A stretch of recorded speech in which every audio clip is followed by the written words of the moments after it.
Beginning on line 169 and carrying over to the fourth page is the lead-based paint disclosure and acknowledgement. As I mentioned previously, you should have given the purchaser a copy of the lead-based paint disclosure form, which is required if the home was built prior to 1978. This paragraph just restates what they already have agreed upon in the disclosure form. On lines 183 and 187, they will indicate whether or not they have received the EPA pamphlet, as well as whether or not they have received the lead-based paint disclosure prior to writing the offer. Please make certain that all initials are in place, indicating the appropriate response. Lines 192 through 195 speak to Megan's Law and require the sellers to disclose if they have been given notice by the Sheriff's Department that a registered sex offender lives in an adjacent property. It also puts the buyer on notice that they are ultimately responsible for investigating the presence of a sex offender in the area. Complete lines 202 and 203 if the buyer has been given an Ohio residential property disclosure form. Complete lines 205 through 213 if the buyer has not received a copy of the Ohio residential property disclosure form prior to entering into the offer to purchase. You will notice that there are several blanks that need to be filled out in this paragraph. On line number 207, you will fill in the number of days that the buyer has to receive and review the property disclosure. Lines 207 through 213 go into detail about what will happen if there is a leak in the gas line between the home and curb and if there are any building code violations. Lines 215 through 223 refer to the fact that the parties are not relying on any oral representations. Please read the paragraph with your client, and on line 223, write the word none.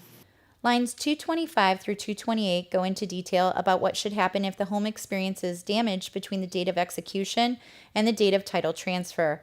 It puts the seller on notice that they are to notify the buyer if any additional disclosure items occur before closing.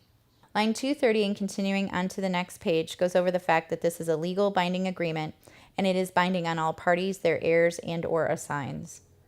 Lines 238 through 243 ask you to identify if there are any additional addenda and/or disclosures that are part of the agreement. This is a critical step in the offer process as it puts everyone on notice as to what other documents are part of the overall agreement. Have your buyer execute the offer to purchase on line 245 with their signature. If the buyer is an entity such as a trust, LLC, or the like, be sure the person signing has the authority to do so.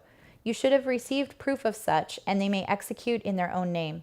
Make absolutely certain they have the complete address and contact information on the offer. Moving down to line 253, you are asked to sign that you have received their earnest money and you currently have it in your possession. If you have not collected it, you cannot sign that you have received it.